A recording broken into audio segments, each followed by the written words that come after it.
everybody, my name is Luke Marr and this is Hautelemode, and today on Hautelemode we are coming to you with our 2022 best dressed celebs of the year. Yes, we're doing a little rundown. Listen, this is going to be the best dressed people, you know, the most memorable, the most wonderful, the most exciting. And then we're also going to be doing a separate worst dressed, the most disgusting, the most appalling, the most gut-wrenching, that were seared into our minds in the year of 2022. There are some that were very seared, some that were less seared. There's a lot to discuss. And also, there is going to be a channel members version of this video, so if you're a channel member, you know, it's gonna be nice and long. If you're not a channel member, listen, still a great video, but $1 a month gets you a nice extra couple of minutes of me talking, which I mean, like, is it really worth $1? That's a you choice. But without further ado, let's get right into this video. First up, Anne Hathaway. Yes, she's wearing Christopher John Rogers. She had a fashion moment. She had a fashion comeback. I think she was doing Armageddon is the movie, and so she said, listen, we're styling, we're wiling. Now this is a Christopher John Rogers polka dot multi-set suit. So there is a corset that we can see. It has green and orange and purple all throughout it, and then there's a matching palazzo pant, which was very fantastic, very exciting, very... And then there is a matching sort of blazer on top. In this moment, I think for me, Christopher John Rogers as a brand sort of changed. I would say a lot of the time when I think of CJR, it was a brand that, for the most part, I thought, okay, it is very heavy on color. I think a lot of the time it's a little too overpowering for certain people. In this moment, Anne Hathaway sort of proved that it doesn't matter who you are, where you come from, what you look like. If you exude a certain energy, you can handle the shit out of any Christopher John Rogers look. I think this is a great example of not letting the garment wear you, because this is a garment that in reality I think just about anybody, it has the chance to wear you. I think here Anne really delivers the idea that the off-the-shoulder element, the nice hand in the pocket, a nice little corset that exposes a little bit of skindalage. Yeah, I can wear like a casual crazy look like this. It's big, it's bold, it's brash, but like it's very chic. I think also at the same time it captures a real Christopher John Rogers essence, the idea of color, the idea of a lot of color, the idea of mixing and matching colors, elements of geometric motifs, whether that's squares, whether that's polka dots here. It's a brilliant look, and I think it took a certain kind of person that understood how to wear it to really showcase it, and I think Anne here really delivered. It also was like one of the most liked Instagram pictures on the Hautelemode Instagram, so I mean, like, 'twas a moment, I would say. Then we had Ashton Sanders, who wore a look by Casablanca to the Met Gala. Now this is a take on the Buffalo Soldiers. Now listen, initially when we talked about it, I think I said that I liked it, that I did think it was good, I thought it was nice. It's just I didn't think that it was on theme. And that's why I couldn't push it forward. Upon sort of learning that it's based on the Buffalo Soldiers, which was an African-American troop of soldiers that was started in 1866, I believe, or at least maybe a little bit earlier during the Civil War. It fits in maybe a little bit earlier than the Gilded Age, but I like that Ashton at least went back into American history to sort of look at and learn and sort of take from an actual American time period and clothing uniform inspiration and go for it. So I appreciate that. At the time, I didn't know about it. And, you know, listen, the comments on the YouTube video of the Met Gala, it let me know. I do love the look. I do think that it's really, really grown on me throughout the year. And it was just kind of like a hot girl moment. I recognize and I love it. And it truly was like one of the moments of the Met Gala where it was like, oh, somebody actually cared about the theme. And looking back now, I'm like, I was a little bit quick to judge. Listen, it's a 24-hour turnaround time on the Met Gala, okay? So like, I apologize to Ashton Sanders. I'm very sorry. I still am sorry. To the guy from Casablanca, also apologies. Annoyingly, I did meet him in Paris and he didn't hit me in the face. So like, I think we're good. Next up, we have Edibiri, and she is wearing Thom Browne. Listen, this was like a very low-key look. It was from the CFDA Awards. I just loved it because in reality, it's from the spring 2023 Ready to Wear collections, and the fact that Edibiri went for it, and she has these little cutouts on the side. It's this beautiful Thom Browne suit. She's doing polka dots. She's doing the brogue platform heels. She's wearing skirt and cropped blazer, and she has a matching Hector bag. It's just like, I think that she really came into her own this year. I mean, not only because of the bear, but I think also fashion-wise, she really has just like let herself go for it, and I'm very grateful. I will say I feel like there are certain fashion newcomers that have really gotten a lot of attention. I think Taylor Russell is one, and that she should get the attention, but I also feel like Ayo Edibiri is not getting the attention that I would like for her to get fashion-wise, so that's why I added her, because I think that she had a lot of good moments and was very proud, so this is a moment and I stand for it. Next up we have Bella Hadid. Listen, this is the archival Versace look from 1987 from the Salome opera that Gianni Versace himself designed for. He was a big designer for the opera. Will I say that this dress appeared in a Hautelemode video and then all that layer showed up on the carpet? Yeah, that's kind of why I'm putting it in here. It's also just like the first time something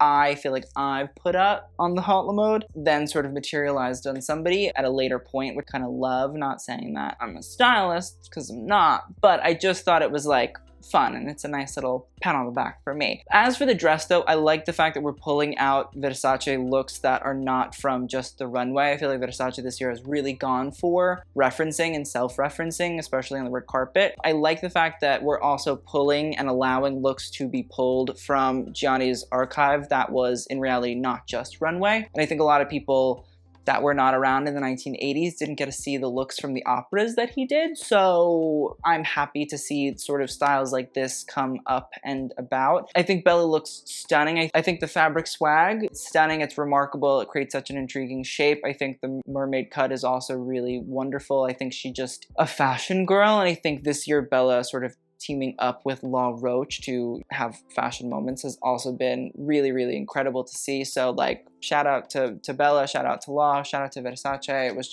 It was hot girl sauce and I loved it. Next up we have Beyonce. She was on the cover of British Vogue and it was for the Renaissance album. She was wearing, I believe, an Alaïa gown. At the same time, she was also wearing a Harris Reed headpiece. It's this beautiful sort of big, bold headpiece that fans out with all these gorgeous feathers. The Alaïa look by Peter Moulier is also stunning. It's form-fitting. It feels very Alaïa. You know, she's on this horse. She's doing Studio 54 vibes, referencing Bianca Jagger. Listen, some people are like, she is calling in the Illuminati, the apocalypse, the red horse. And I'm like, girls, touch grass, you know, go outside, breathe, stand in the rain. Drew Barrymore it, because I think we're just a little bit too chronically online for me. There weren't too many fashion moments that she put out. There weren't videos. She did some album art and there were some cool moments in there, but I think this really was the striking Beyonce experience of the year, and so I loved it. It was like, you won't break my soul, and I was like, okay, you're right, I agree.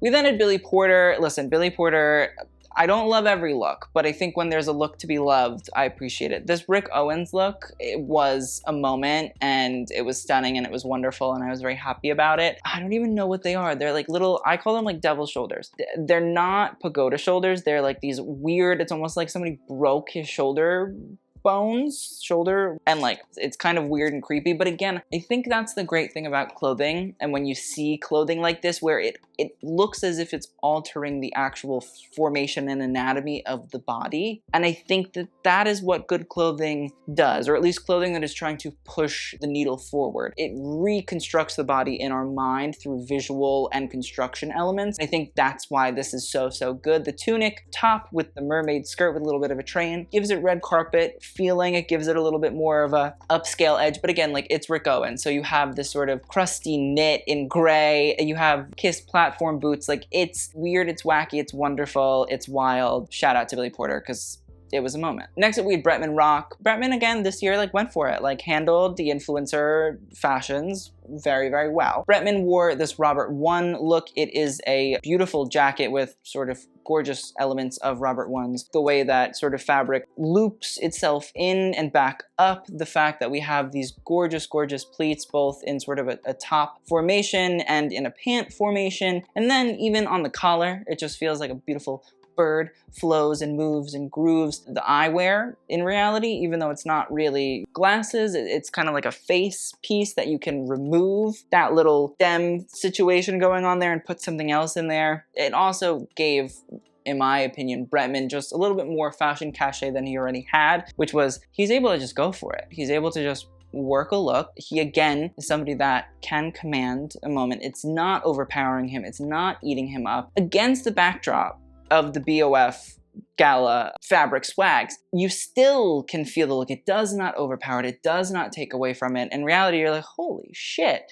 And so I just think that Bretman has gone for it. I think him and his stylist Brian really handle it, and I'm happy. We had Chloe Sevigny wear Glenn Martens' Jean-Paul Gaultier Haute Couture collection for her wedding, which, like, again, is such a hot girl flex. I actually can't handle it. It's a sheer sort of tulle menagerie. It has chevron sort of effect at the bodice, a little bit of sculptural poof on the shoulders, and then it falls down vertically with gorgeous lace tails and opaque stripes that run down in a 3D manner. It's beautiful. Like, I just think cool wedding dresses are wonderful, wacky, amazing, awe-inspiring, and I think that going for it in this regard is what you want, you know what I mean? It's like a day to remember. Next up, we have Dakota Johnson, and this is what she wore to the Vanity Fair after party. Pretty positive. It's a full Gucci look. It's from Alessandro's collection where he brought everybody to Hollywood. Very sort of inspired by boudoir nightgowns of Hollywood starlets, a feather encrustments on the sleeves and the hem and the way that it rides up. When you look at that dress, the beauty of the pleating there, it's miraculous. The plunge is lovely. The sheerness of the sleeves to a degree too. Even the paillettes and the sequins that are clear plastic that are sewn on give that little shimmer and shine, which it's just a look. Like, it really is, like, it's a whole lot of look. The colors are very muted, but like there's just something about it that really said hi. And I was like, okay, yes, sold. We then had Doja Cat appear at the Billboard Music Awards, and listen, there were a lot of Doja moments this year, to be completely honest. Like, her at a number of fashion shows in September was like, this Schiaparelli haute couture moment, I think, really was like, ooh. Not only did Doja sort of do full scoop, where the girls are partially exposed, but there's a little bit of a gold cast nipple on top, decorum, protect the children. There's also that sheer sort of little tulle panel that goes across, which I think is also really, really lovely. The idea of the curved element that creates like a faux strap, almost like the straps never really land, rather they've been sculpted upwards, almost like horns. I will say, did I love the element of the matte separation between the skirt and the bodice? No, but I think that Doja also doing a little bit of a sheer train. I think the elements of gold, whether it's the toe sort of shoes, which again, wonderful, Daniel Roseberry, Elsa Schiaparelli reference, and the Saturn bag, which that whole collection was based on not outer space, but like mythology and stuff like that, if I remember correctly. I just think it was a moment where Doja really said like, all right, so I'm here. Then we had Dove Cameron at the Met Gala wearing Iris Van Herpen. Listen, if anybody referenced the bustle in a really modern, exciting way, it was Iris Van Herpen through this gown. I mean, the halter style in the usual sheer paneling with the 3D printed or laser cut exoskeleton motif running throughout. It's par for the course with Iris Van Herpen, you know what I mean? Kind of usual stuff that you get. The little fringe at the bottom, I was like, eh. But when you see Dove take these sort of arm bracelets that have 3D printed sort of elements, and you see her put them to the side of her body, the curve shape that we can see created this faux bustle, which was a great reference to the Gilded Age. It was probably the most significant sort of style of the Gilded Age when we think about it. It was so cool to see that you didn't actually need this big train and this big sort of crinoline to create the bustle. Rather,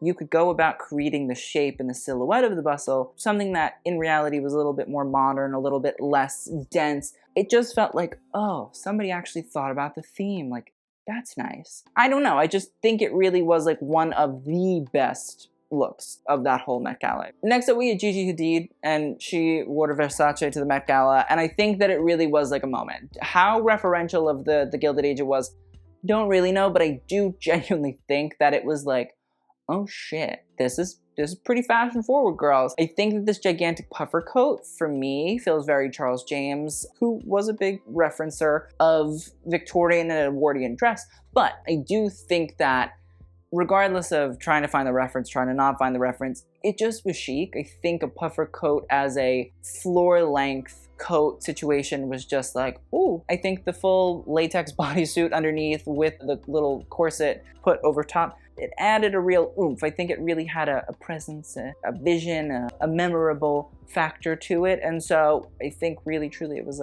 one of the better moments of the Met Gala. Harry Styles had a lot of fashion girl moments this year. I would say that this little Gucci suit, I liked it. I liked the shirt collar. I liked the suit. I think it fit really, really well. I liked the white boots. Again, I just think it was sort of Harry and his team doing a good job of taking the traditional suiting that we think of and sort of playing on it so that you can still wear it, but it's just not as boring as we usually expect it to be. And I know that people are like, oh, you just love Harry Styles and blah, blah. It's like, respectfully, like, I'm not some Harry Styles lover. I just think that if somebody is going to do traditional suiting and do it a little bit more intriguingly, I appreciate it. So I think there were quite a few little moments, but I think this one really stood out to me as just like, all you have to do is change the proportion of a collar. It's not that hard. You could be a fashion-forward girly. So men, take note. Jada Pinkett-Smith in the Jean-Paul Gaultier by Glenn Martens. Listen, Glenn Martens had a year. I still love this dress. I know that there was a lot of controversy, not surrounding the dress, but surrounding the night that this dress was worn. I still love it. I think it's great. People are like, it looks like a head of lettuce. Great. It's the chicest head of lettuce I've ever seen. I just think that the drape of it on the bodice is really, really immaculate. The skirt in and of itself is just, it's a lot, but I think she carried it well. I actually did hear, this is a little rumor, this dress wasn't even supposed to be on Jada. It was sent for somebody else, and then I think it made its rounds and then got to Jada, and she put it together very, very well. It was a whole lot of look, and she did it well. She did. She handled it very, very well. It just coincided with an intriguing evening for everybody involved. I was happy with that. The evening I don't really care about, but the dress I was happy about. Next up we have Jodie Turner-Smith, and she wore Balmain to the Cannes Film Festival. Now, it's hard to make denim feel regal and elegant, but I think that Olivier Rousson and Jodie here as well did a fantastic job of doing it. I love the look because I think that it takes not only the fabric of denim and sort of makes it, you know, a little bit more regal in terms of the cut, the mermaid sort of silhouette and all that jazz. But I also think the fact that we took elements of actual jeans instead of just denim and sort of incorporated that into the garment is actually constructed is also really beautiful. We can see that the inseam, which in reality is the inner seam on your jeans, if you look and see the seam that runs along, you know, the inside of your leg, that's the inseam. And those little panels were taken and they contour the body in a vertical sort of manner. So the way that they run down along the waist actually creates that little nipped in waist effect. The inseam panels also are the straps that hold up this off-the-shoulder dress. We can also see that as the mermaid skirt flows out, it's pleated. Now it takes away the elements of the inseam sort of panels, but does keep that actual idea of straight lines, vertically moving, and, you know, sort of contouring the body as well. We can even see that the element that pipes part of the neckline and also part of the sleeves as well is the seam allowance, which if you look at your clothing from inside out, you can actually see that certain pieces of clothing have a little bit of fabric that sort of flares out because that's where the two pieces are sewn together, and it gives the sewer a little bit of room to work with so they're not just clipping onto the ends of the fabric, which might sort of make things fall away from each other. So we can see that the inseam sort of flares out and creates a little bit of a divot as well. And I just think it's an interesting dress. I think it's cool to see this real sort of upcycling of fabric and taking it from sort of utilitarian workwear, everyday sort of wear, and giving it a much more upmarket, regal, evening wear sensibility. I also think that Jodie just turns it out. She looks beautiful. She looks stunning. That whole Cannes red carpet, she just dominated. So this had to be included. We then had Kim Kardashian on the cover of Vogue magazine. I believe this was the April issue when she was wearing Loewe. This look from spring 2022 is in reality a fantastic rib knit tank dress. We can see that it's been dyed and printed with little elements of pink and blue and orange. There is the rib of the actual tank, meaning that this is a knit dress, so it's going to fit the body in a body-conscious sort of manner, which works in with Kim Kardashian's usual style. But the fact that there is this sort of brass plate, this is legitimately like a piece of metal that artisans like hammered, turned into this intriguing amoebus shape. But I just think it's cool that it has a sort of abstract feeling. It almost looks like the bean from Chicago, but it's not. And also like it's a part of the dress, which I just sort of love. And I think Jonathan Anderson really is an intriguing artistic character, and he really just goes for it every season. So I like the fact that Kim actually like put herself out there a little bit and went into something that isn't her normal vibe, but sort of fit in with what she normally wears, but it has a little bit more of an edge, a little bit more intellect, a little bit more intrigue. We then have Kylie Jenner, and she wore, listen, a custom Jean Paul Gaultier by Glenn Martens haute couture look for Halloween, and I think that was just like, oh, okay. Kylie, I don't know whether or not she purchased this. I don't know whether or not Jean Paul Gaultier made this for her specifically. I'm unsure, but I know that this look is an adapted look from the runway. There was lace-up corset bustier, and what happened was Gaultier actually recreated the look. I believe less with actual laces, how you would normally do up a corset, but I believe that these are pieces of tulle, or maybe it's not tulle, maybe it's chiffon that's been tightly sort of pulled all through the different eyelets, which is insane and ridiculous. And then on top of it, the fact that it was for a Halloween costume, I think put it over the top in terms of Kylie Jenner. She'll wear a crazy look here and there, she'll have a recreation or whatever, but I think to wear it for your Halloween look is just kind of like, oh, okay, all right, excuse the out of me, client. I love that. We then had Lil Nas X, who got a custom Balmain look. I believe this is for the Grammys. Now, this look is inspired by a fall 2012 look by Olivier Rousteing, which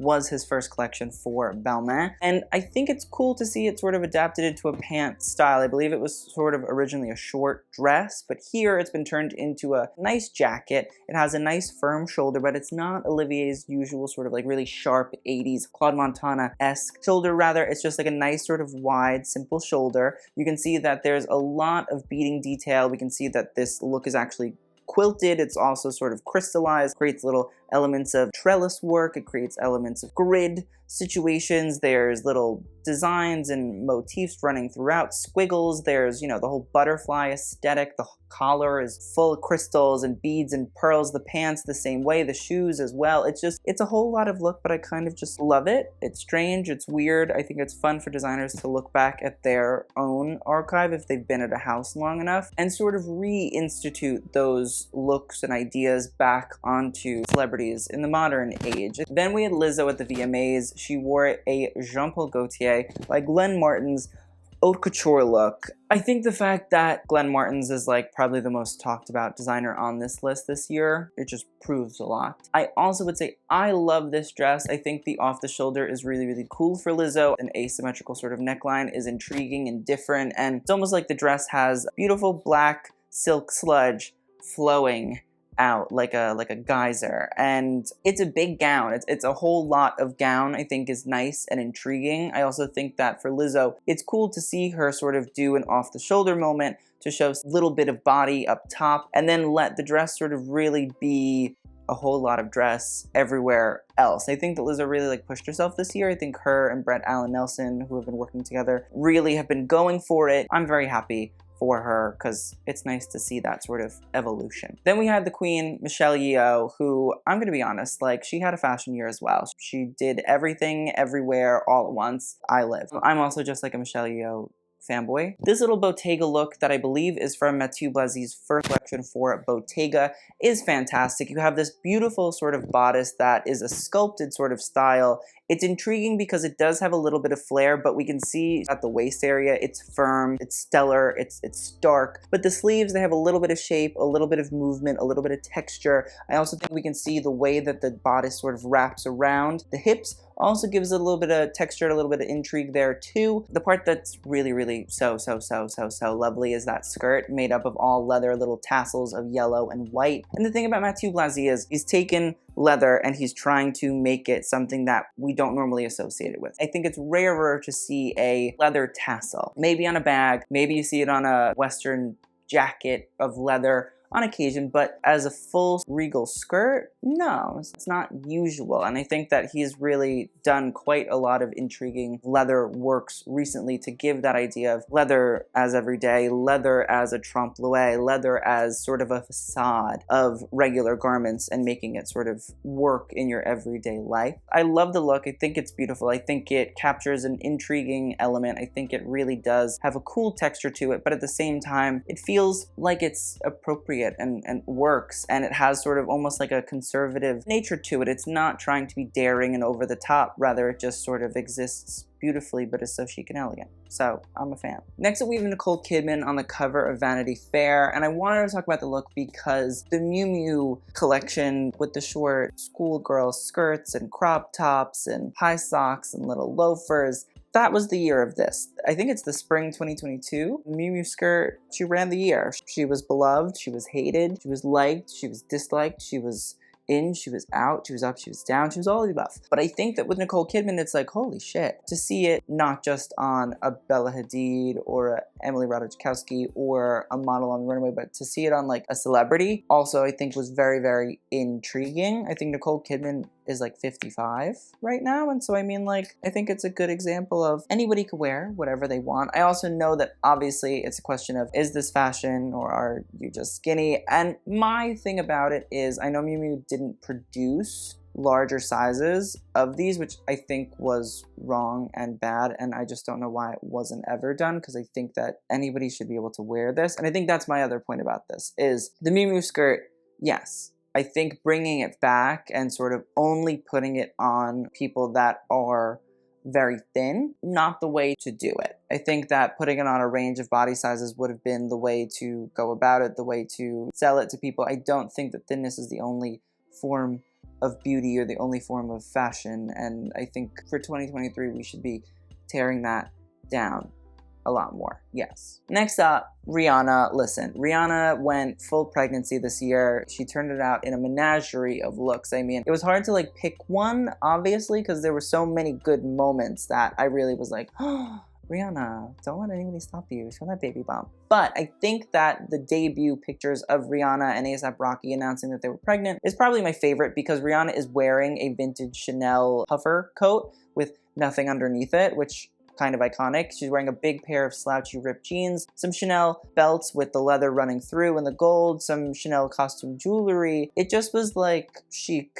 and elegant and intriguing and like a different way of announcing a pregnancy. I think that debuting the bump but doing it with like archival luxury fashion, but also like doing it what I suppose is underneath subway station or a train station in New York, is it was such like a nice layered pregnancy debut announcement situation. I love the look. I think it's fun. I think it's cool. I think that it made a lot of our years. I'm not even like a Rihanna stan for like the music or whatever. I just think that like Rihanna is a fashion muse icon, and it was nice to like see her also sort of pushing the boundaries of people should feel that they can dress when they are pregnant. You know what I mean? Like, if you want to wear something that shows off your body, do it. Live your best life. Don't be ashamed of it. And I think for a lot of pregnant people, maybe this helped them, possibly. It could have helped them to feel more comfortable with their body, to feel that it's not a shameful thing, the change that their bodies are going through and all that stuff, and that it should be sort of celebrated by you and looked at as a positive thing rather than something that society would say is a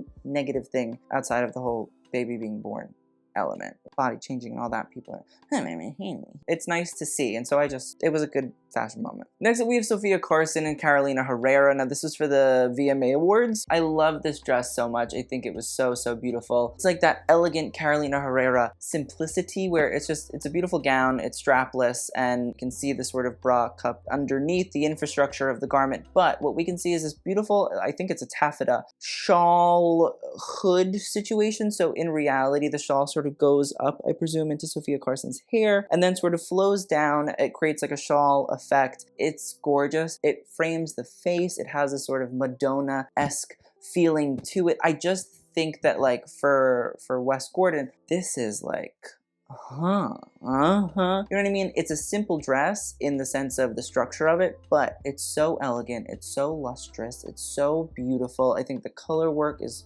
gorgeous. Sofia Carson just sold it. It was just like a nice moment for me of like, oh, when simplicity is done in an intriguing, wonderful way, it's...